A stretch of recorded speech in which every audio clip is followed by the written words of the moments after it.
Le point dominant de l'actualité américaine cette semaine concerne encore, vous l'aurez deviné, les mesures d'exception de la présidence, notamment le décret sur l'immigration.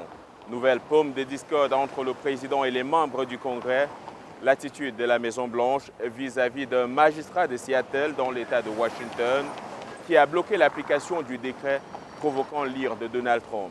Il a non seulement attaqué l'action du juge, mais il est allé même jusqu'à l'accuser de mettre en danger la sécurité des États-Unis.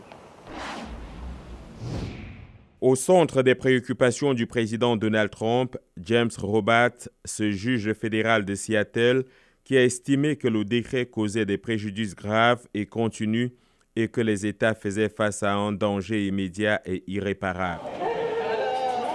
Pendant ce temps, Trump a déversé sa frustration sur Twitter, écrivant notamment que plusieurs mauvaises personnes seraient en train de s'infiltrer dans notre pays, une terrible décision, et la décision de ce soi-disant juge est ridicule et sera annulée. Nous n'avons pas de soi-disant juge. Un sénateur républicain du comité judiciaire est d'accord avec Trump qu'il faut maintenir hors des États-Unis tous les terroristes, mais il a ajouté « C'était une interdiction de voyager. Cela a été fait de manière maladroite au point qu'au cours de la première semaine, les recruteurs djihadistes pouvaient la présenter comme une décision contre les musulmans. Et nous savons que nous ne sommes pas en guerre contre les musulmans. » Il y a une différence entre l'audace et une action irréfléchie. Et quand vous publiez une décision qui suspend essentiellement le programme des réfugiés, je ne pense pas qu'il soit surprenant qu'il y ait des contestations judiciaires.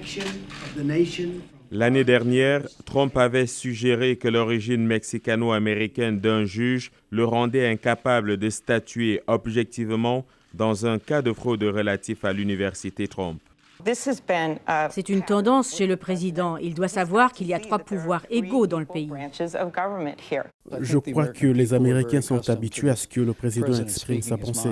Le vice-président estime que la fureur provoquée par l'étude de Trump fait oublier un point plus important. Le peuple américain salue la détermination dont a fait montre le président Trump sur cette question, mettant la sécurité du peuple américain au-dessus de conversations plaisantes avec les gens de Washington ou, dans certains cas, ceux du monde entier.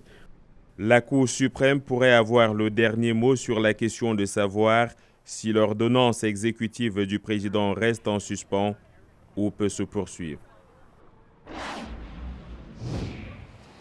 L'affaire pourrait bien finir devant la Cour suprême à Washington, censée tracer le cadre constitutionnel de l'exécutif et unifier la jurisprudence. Mais en attendant, la plus grande incertitude règne. Des tribunaux fédéraux saisis aux 4 coins du pays ont apporté des réponses très différentes, quelques-unes validant même le décret. La bataille judiciaire promet d'être riche en rebondissements, une affaire à suivre. John Linden, VOA Afrique, Washington.